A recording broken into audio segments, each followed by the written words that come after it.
Hey guys, আসসালামু আলাইকুম। আমার ব্লগে সবাইকে স্বাগতম। আমি আসছি আমাদের কৃষিক্ষেতে ঘুরতে। এই যে আমাদের কৃষিক্ষেত, এগুলো হলো আলু ক্ষেত। আবার আলু ক্ষেতের মাঝখানে আমরা মিষ্টি কুমড়া গাছছি, এই যে মিষ্টি কুমড়ার গাছ। তো আলু গাছ দেখতে আসছি, আলু ক্ষেতের কেমন চেহারা বা আলু ক্ষেতে কোনো রোগ বালাই ধরছে নাকি, তাই দেখতে আসছি। চলো একটা আলু গাছ ঘুরে দেখা যাক আলু কেমন হয়েছে। অনেকদিন পর আসলাম খেতে, খেতে আসা হয় না তেমন। এই যে এটা আলু গাছ আমরা খুঁড়বো এখন, বুঝছে?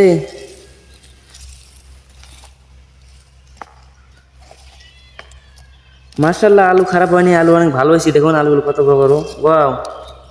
কারণ আলু বড় হবে না, এটা হলো কষ্টের ফল।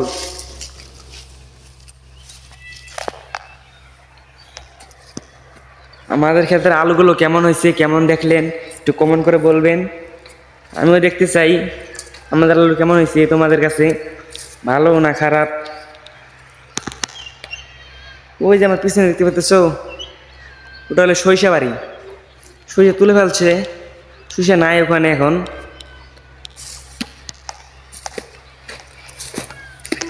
ও পাগলি রে, পাগলি রে। আমি এখন আমাদের আলুর পাশে এই যে ভাটা আছি, এখন ওই ভাটার ওখানে যাবো, ইট ভাটা।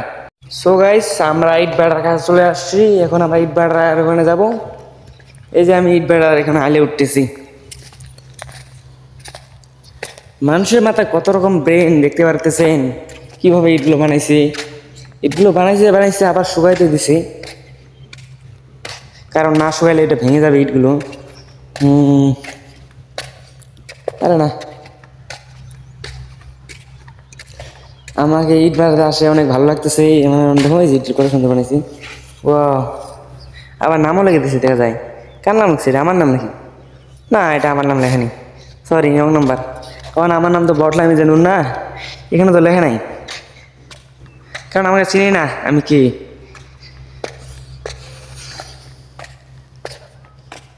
না,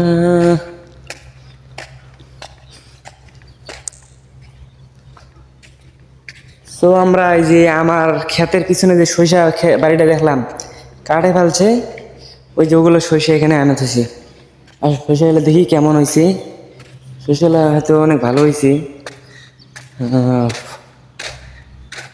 ওয়াও, সরিষাগুলো অনেক সুন্দর, অনেক কালারিং কালারিং ফুল। আপনাদের কাছে কেমন লাগতেছে সে দানাগুলো? অনেক সুন্দর, দেখতে পাচ্ছেন কত সুন্দর বড় বড় দানা। এগুলো থেকে বলে সরিষার তেল হয়। হ্যালো গাইস, এটা হলো ইট ভাটা, ওখানে ইট পোড়া হয়। এখন আমি পাহাড়ে উঠবো, ভাটার পাহাড়ে।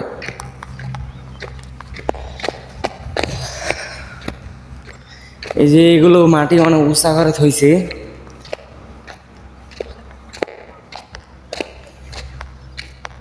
এখন আমি উপরে উঠবো, একবারে শেষ মাথায় উঠবো এখন।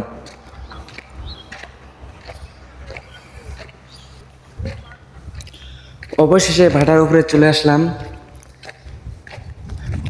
ওয়াও, ও কত উঁচা উপরে, দেখছো? ভাটার মাটিগুলো কতগুলো জড়া করে রাখছে, কারণ পরে যদি মাটি না পায় পরে তখন কিভাবে ইট বানাবে। এ কথা চিন্তা করে একবারে মাটির পাহাড় বানিয়েছে। দেখতেছেন ভাটার চেয়ে কত বড় মাটির ডিপটা।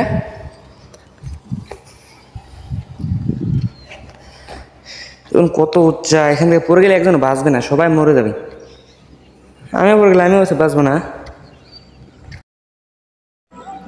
গাছ অবশেষে পাহাড়ের উপর উঠছি, পাহাড়টা অনেক উঁচা। আমার পিছনে দেখতে পাচ্ছ ওগুলো কি ক্ষেত বলো তো? ওগুলো হয়েছে চায়না ক্ষেত। এগুলো চায়না ক্ষেত, এগুলো 15-20 দিন আগে লাগানো হয়েছে ভাটার পাশে। এই যে ভাটার, এখন ভাটা থেকে নিচে নামতেছি। ও, এখন আর এখানে থাকবো না, কারণ সন্ধ্যা হয়ে যাইতেছে, বাড়ি যেতে হবে, নাহলে আমার মা ফের চিন্তা করবে,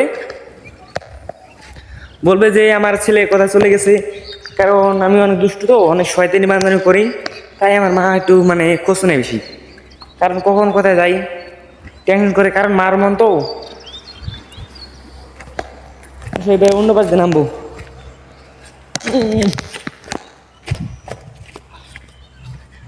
আমি পড়ছি, এখন আমি আবার এই বাইক দিয়ে যাবো বাড়ি। চলো বাড়ি যাওয়া যাক।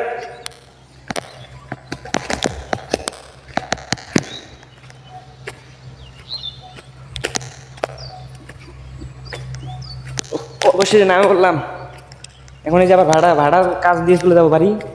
আমাদের ক্ষেত বাড়ি দেখা হয়ে গেছে, ভাড়া তো আসলাম, ভাড়া তো ঘোরা হয়ে গেছে। আর এখন থাকবো না এখানে, এখন চলে যাব বাসায়। আর আপনাদের আরেকটা জিনিস দেখার নিয়ে বাকি আছে, এই যে আপনাদের দেখেন এই যে ইটগুলো বানাইছি, এই ইটগুলোর কেদ কোন জায়গায় তৈরি হয়েছে এটাও দেখাবো আপনাদের। ঠিক আছে, দেখতে থাকুন। এই যে আমার পিছনে মেশিনটা দেখতে পাচ্ছেন, এই যে মেশিন, এই যে মেশিন, ওই যে ওখানে কেদ তৈরি হয়। শ্রমিক ভাইগুলো চলে গেছে, ওদের সময় হয়ে গেছে, তাই ওরা চলে গেছে।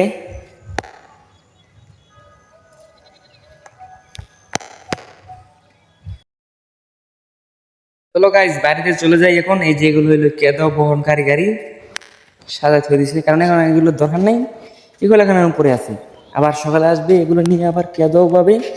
এগুলো এই যে আজকে ইট বানাইছি কত সুন্দর করে, দেখতে পাচ্ছ ইটের কালার কত সুন্দর।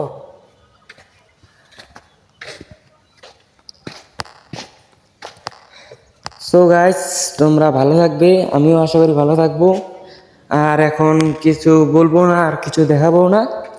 ভালো থাকবেন, আমি চলে যাইতেছি। সবাইকে খোদা হাফেজ।